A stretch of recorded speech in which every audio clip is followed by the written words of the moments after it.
Hello, I'm Alex Ellinger and this is my colleague Glenn Richie. We're both professors at the University of Alabama and we're the incoming editors of IJPDLM. We're making this podcast to introduce ourselves to you and to share with you some of our plans for IJPDLM as we take over the editorship. First of all, we'd like to introduce each other to you. This is my colleague, Dr. Glenn Richie. He's been here with me at Alabama for about 8 years. He got his PhD at the University of Oklahoma. Previous to that, he was an undergraduate here at the University of Alabama and then had extensive training in the office products and paper industry before going back into academia. Both of us were actually trained by Dr. Patricia Doherty at the University of Oklahoma, and whilst neither of us claim to be as good as she is, we certainly got good training under her supervision. So, a little bit about Glenn's family. He's got a wife and 2 sons and 2 beautiful collies that he spends a lot of time with. His research areas, he's made quite a name for himself in technological readiness and also international business topics, and probably some of you have seen some of his publications.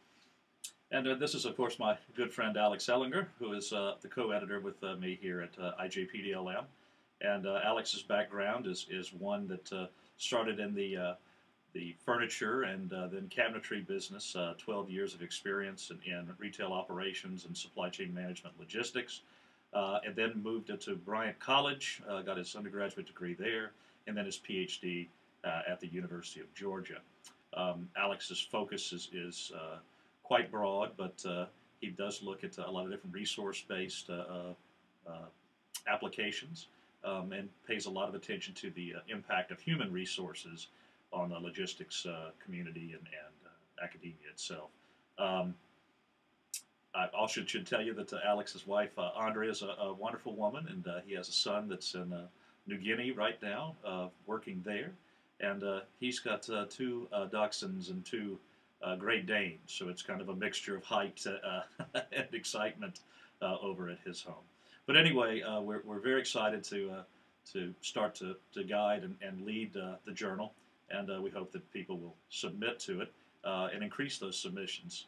So now I'll pass it off to Alex to talk a little bit about the history of the journal and where we are now. Okay, well, even before talking about the history, we've got some very exciting news to share with you, and that was today we heard that we've been approved for admission to the Social Sciences Citation Index. That means that pretty well all the leading logistics journals are in there, and I think it should be a source of great relief to many of our international authors who are increasingly being required to publish in SSCI journals for their promotion and tenure. So that's great news for all of us.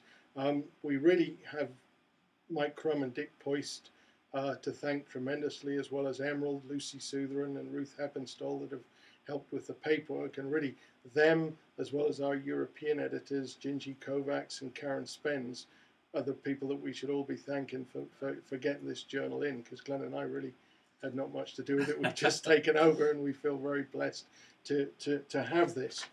Mike and Dick also did a fantastic job editing this journal and raising the quality and making sure that it was published on time, and we're very grateful to them for handing over such a clean ship to us to take over.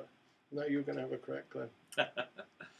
Well, you know, the journal is in good shape. It's a journal that's been around, the oldest journal in logistics and physical distribution, and it's had a history of success. We envision the journal as being one that is very global, that is open to submissions from anyone around the world, and that will be set up in a way that will help broad-based, holistic research in the strategic supply chain, logistics, physical distribution, marketing channels, business-to-business relationships. All of those areas come together under one roof. And so the logic there is that this is the journal that the world will turn to, or does turn to, for logistics and supply chain management, physical distribution research. Our process is one in which we will make sure that there are 2 reviewers for each article.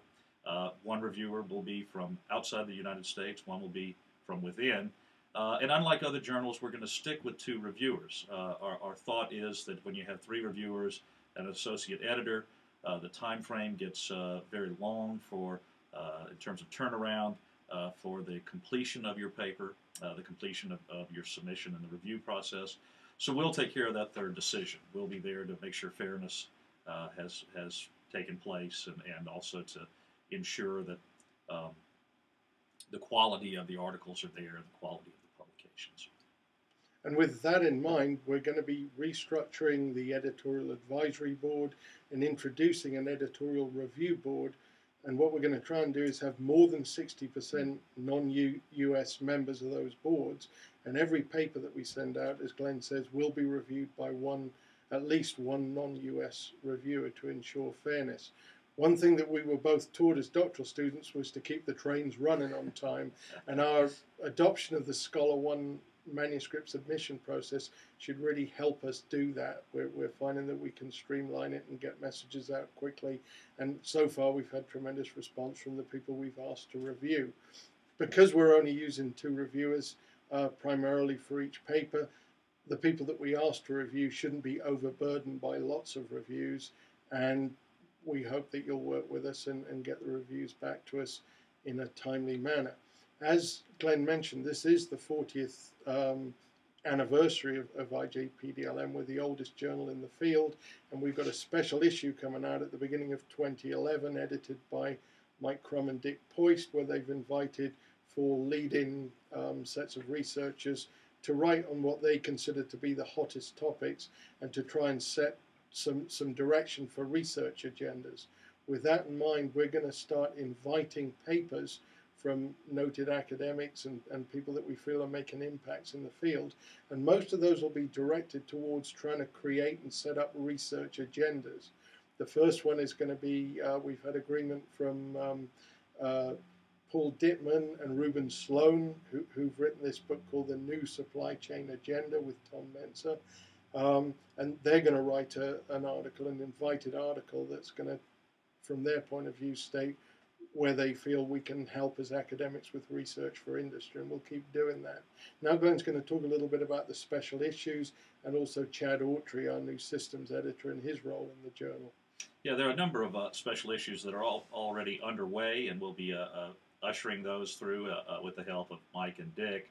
A couple of those relationships are relationships that have been around for a while and are connected to very important conferences that we consider to be partners with the journal. So NFOMA is an outstanding conference that we've had a connection to, and we'll continue to publish the best papers out of the NFOMA conference, as well as the Supply Chain Management Industrial Distribution Symposium that we've had a relationship now for, I think, 5 years. So growing those 2 conferences will be a great thing, and we encourage you to send any kind of ideas you might have for special issues.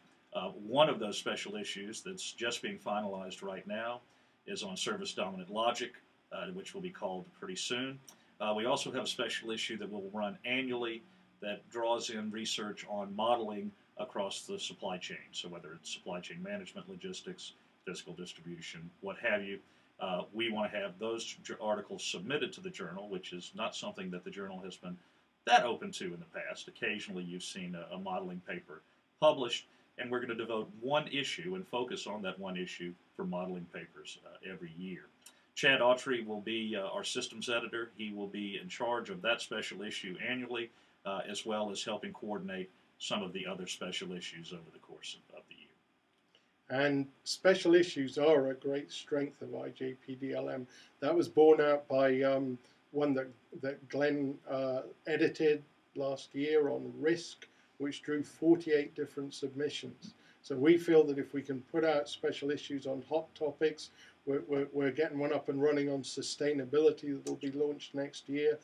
We can get really cutting-edge papers, and a lot of them on important topics. So those are some of our plans for IJPDLM.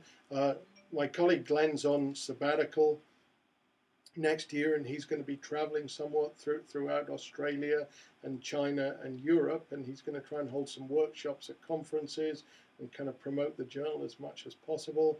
We'll be reaching out to you with some further podcasts, if you can bear this one, I think, we should point out that neither of us are paid actors, and therefore the quality of this isn't exactly superlative, but we're doing our best, and we'll be trying to put a podcast out in the near future with some thoughts on reviewing papers and some of the things that you can do to help us make good decisions on the papers that we receive.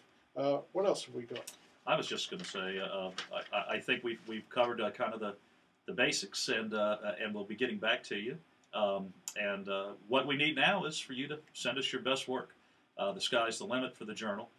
We've got a lot of opportunity, we think, and with the ISI opening and incorporation of IJPDLM into their abstracting, we should really be able to do some great things. So thank you very much. Okay, and just one final word is our editorial assistant is Jennifer Phillips, and her email and details are on the website, but please feel free to contact her if you have any issues with Scholar One or anything we can do to help you with the journal. Thanks a lot. Bye-bye.